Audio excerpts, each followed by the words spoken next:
आज मैं आपको इंट्रोड्यूस करने जा रहा हूँ एक ऐसी दुनिया में जहाँ पर आपने एक मैराथन में किसी एक एथलीट को जिताना है। तो मैं आज बात करने जा रहा हूँ आपकी स्पर्म मोटिलिटी के रिगार्डिंग। और इमेजिन करिए कि ऐसा वर्ल्ड जिसमें आपको एक पर्सन के ऊपर दाव खेलना है और उसको जिताना है कि वो जाकर एग के अंदर पेनिट्रेट करे और आपको फीटस मिले।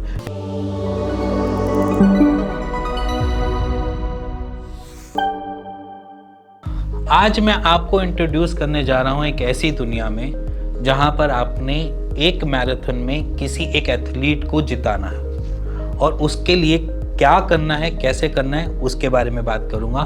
तो मैं आज बात करने जा रहा हूँ आपकी स्पर्म मोटिलिटी के रिगार्डिंग। और इमेजिन करिए कि ऐसा वर्ल्ड जिसमें आपको एक पर्सन के ऊपर दाव खेलना है और उसको जिताना है कि वो जाकर एग के अंदर पेनिट्रेट करे और आपको फीटस मिले, क्योंकि वहाँ से स्टार्ट होती है एक लाइफ की जर्नी।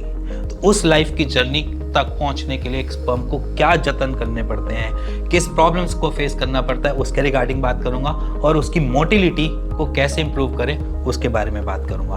मैं डॉक्टर हिमांशु धवन आपका सीड फिट में स्वागत करता हूँ और सीड फिट में आपको बताऊँगा कि किस तरीके से आप अपने मोटिलिटी को कैसे इंप्रूव कर सकते हैं साइड बाय साइड। अगर कहीं कमी छूट भी रही है तो उसको ओवरकम कैसे कर सकते हैं। तो स्टार्ट करते हैं स्पर्म मोटिलिटी के बारे में। इमेजिन करिए एक ऐसा वर्ल्ड जहां पर लाखों लोग हैं और उस लोगों में से किसी एक स्पर्म या जैसे मैं बोलूं एक शुक्राणु ने जाकर एक एग के अंदर पेनिट्रेट करना है। तो उसकी क्वालिटी क्या होनी चाहिए? सबसे पहली चीज समझना, उसकी क्वालिटी में क्या क्या चीजें हमें देखनी पड़ेंगी कि वो एक्टिवली परफॉर्म करे, ठीक है, उसके अंदर ताकत पूरी हो, कि शक्ति हो, शक्तिमान हो, और थर्ड कि वो तैरना जानता हो। ये तीन चीजें जरूरी होती हैं। आप एक ऐसे इंसान को रेडी कर रहे हैं जिसको तैर के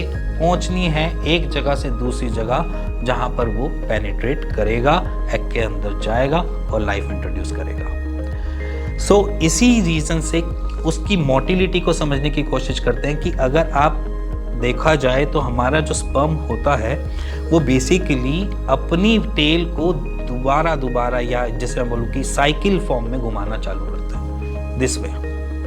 और वो साइकिल फॉर्म में इसलिए घुमाता है जिसकी वजह से वो आगे बढ़ सके।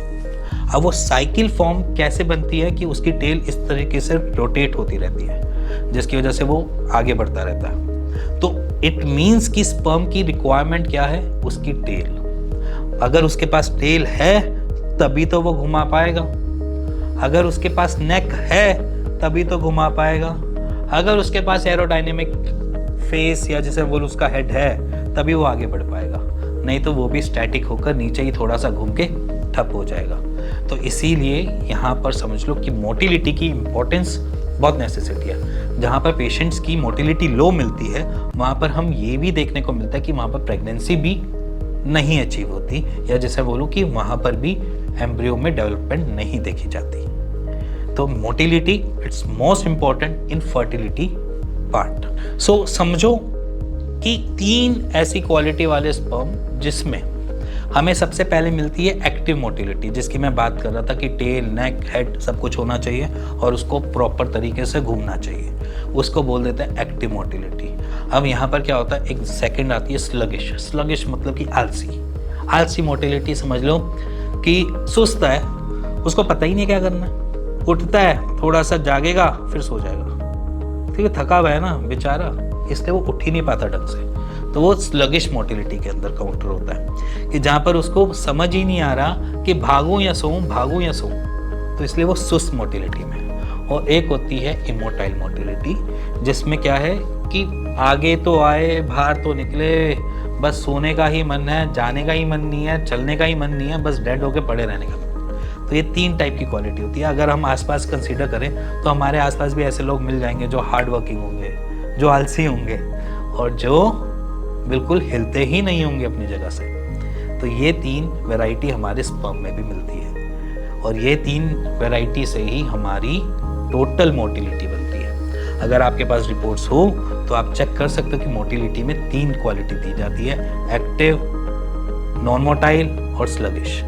एक्टिव में आपकी परसेंटेज अगर अच्छी है तो कंसीव का पार्ट अच्छा है, अगर आपकी स्लगिश ज़्यादा बढ़ी हुई है तो वहाँ पर कंसीव का पार्ट है तो सही, बट पता नहीं कब होगा। और थर्ड, जहाँ पर कोई चांस ही नहीं है। ये 3 टाइप की मोटिलिटी आपको मिल जाती है। सो गाइज, ये तो हो गई हमारी मोटिलिटी की बात कि वो किस टाइप की होती है। अब ये समझो कि एक एथलीट को उसके टारगेटेड जगह या डेस्टिनेशन तक पहुंचने के लिए कितने जतन करने पड़ते हैं, मतलब हर जगह पे उसको चैलेंजेस फेस करने हैं। तो सबसे पहले चैलेंज स्टार्ट होता है किसी भी एक स्पर्म का, वो होता है स्टार्ट सर्विक्स।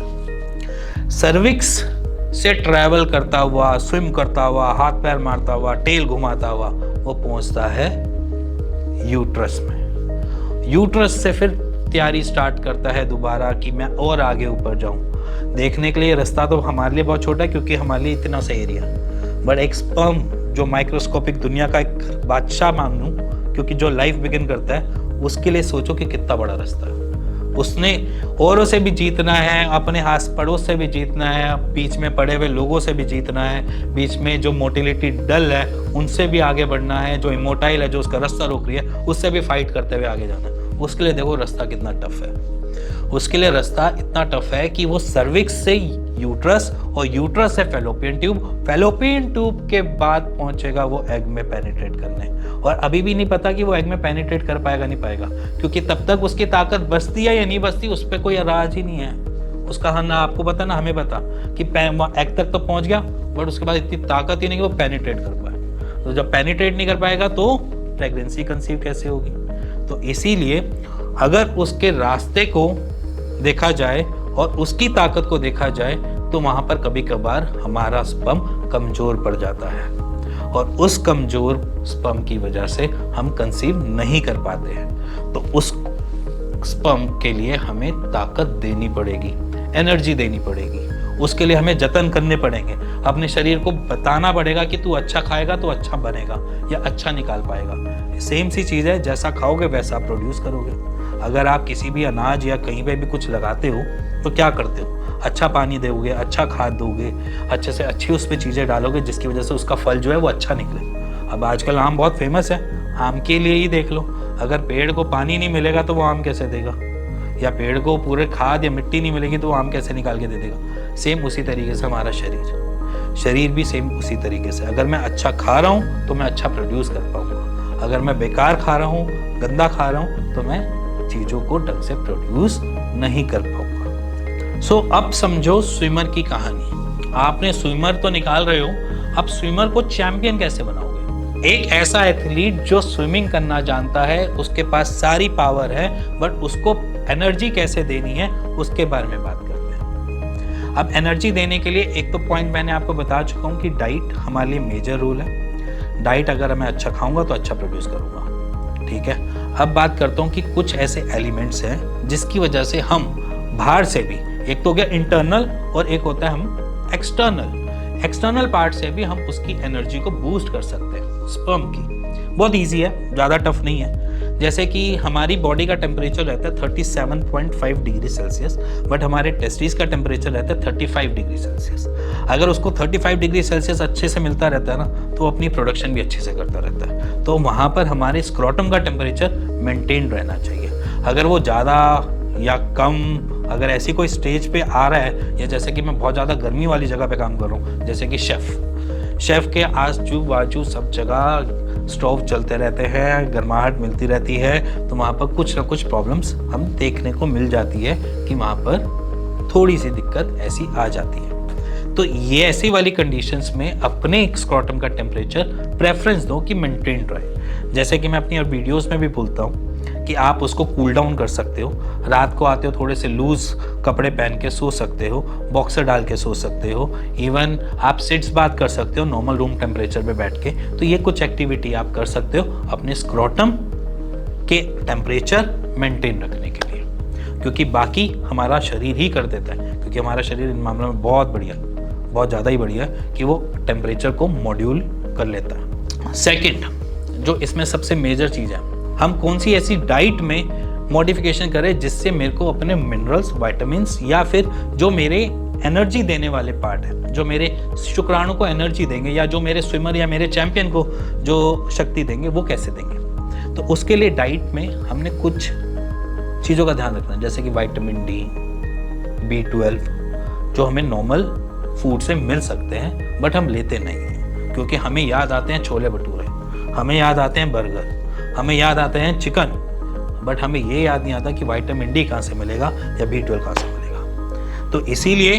हमने उन डाइट्स को कैलकुलेट करना है जिससे हमें विटामिन डी मिले, विटामिन ई मिले, जिंक मिले, सेलेनियम मिले, जिससे हमारा चैंपियन बूस्ट करे, चैंपियन के अंदर एनर्जी भर भर के आए। और इसी के साथ साथ अगर आपको ये लगता है कि विटामिन डी और B12 नॉन वेज में मिलेगा और विटामिन ई नॉन वेज में मिलेगा, तो सर उसके लिए सिंपल एक सॉल्यूशन है, वो है आपके सप्लीमेंटेशन। आप अपने आसपास के डॉक्टर से एक प्रिस्क्रिप्शन, या जैसे मैं बोलूँ कि अपने डॉक्टर से बात कर सकते हैं, और अपने टेस्ट रिपोर्ट के बाद अपने जितने भी मिनरल्स या विटामिन्स या कुछ भी ऐसा कुछ कम हो रहा है, सप्लीमेंट से पूरा कर सकते हैं। सप्लीमेंट लेना बुरी बात नहीं है। विटामिन डी अगर लैक हो रहा है तो सप्लीमेंट लेकर रिच कर लो।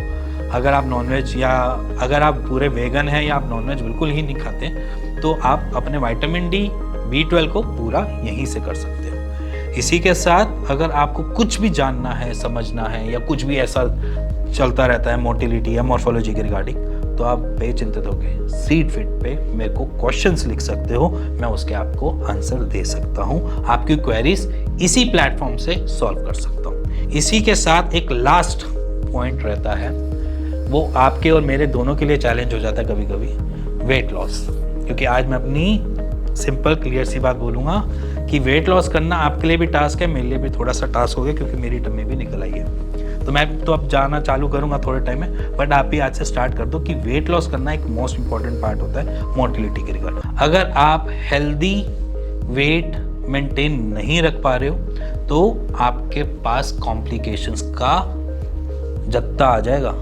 जैसे कि ब्लड प्रेशर, जैसे कि शुगर, डायबिटीज़, और अलग से इश्यूज आने चालू हो जाएंगे। थायराइड ग्लैंड भी इधर उधर हो जाता है। उसके बाद अलग सी कॉम्प्लिकेशंस होनी चालू हो जाएंगी, जिससे आपका मेटाबॉलिक एक्टिविटी स्लो डाउन हो जाएगी, जिसकी वजह से आपकी मोटिलिटी और स्लो डाउन हो जाएगी, और जिसमें कंसीव करने में और ज़्यादा दिक्कत आएगी।